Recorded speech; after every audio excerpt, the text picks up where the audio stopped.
महिनाभर टिकणारी जवळ्याची सुकी चटणी प्रवासात नेण्यासाठी पण उत्तम.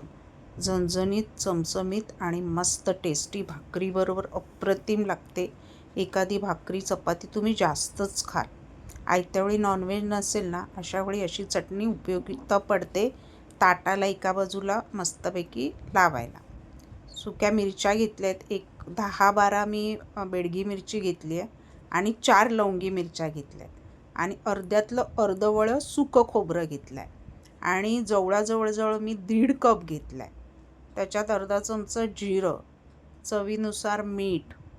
लसूण मात्र भरपूर लागते ह्या चटणीला. प्रवासात नेण्यासाठी वगैरे उत्तम. पहिलं मिरच्या आणि ते सगळं मिक्सरमध्ये भुरभुरवून घ्या.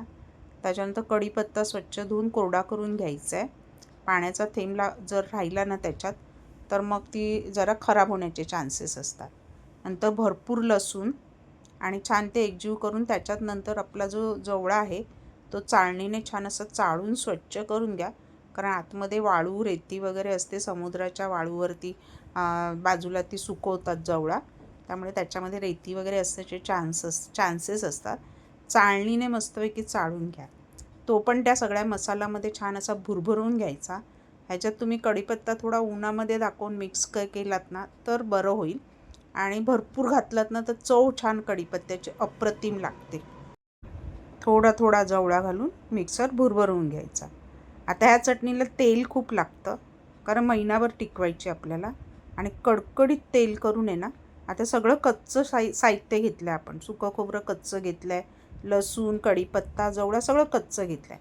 आता हे बारीक गॅसवर आहे ना, तेल कडकडीत छान तापलं ना मोठ्या गॅसवर, की गॅस बारीक करायचा आणि हा सगळा वाटलेला मसाला आहे ना अगदी कोरडा होईपर्यंत, म्हणजे त्याचा कच्चेपणा निघून गेला पाहिजे, तव्यात छान परतून घ्यायचा आहे. साधारण मी बारीक गॅसवर एक 10 मिनटं छान असा परतल्यानंतर परत तो सोडला आहे तसाच पसरवून ठेवला, परत परतवला आहे. असं एक 10-15 मिनटं छानपैकी मी तो परतून घेतला आहे. त्याचा कच्चेपणा काढला आहे.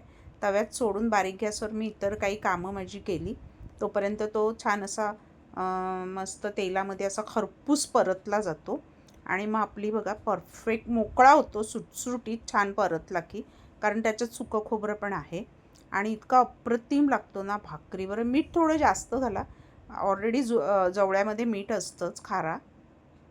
तसा मिठाचा अंदाज घेऊन मीठ घाला, कारण आपल्याला ती महिनाभर टिकवायची आहे. जास्त खारटही नको.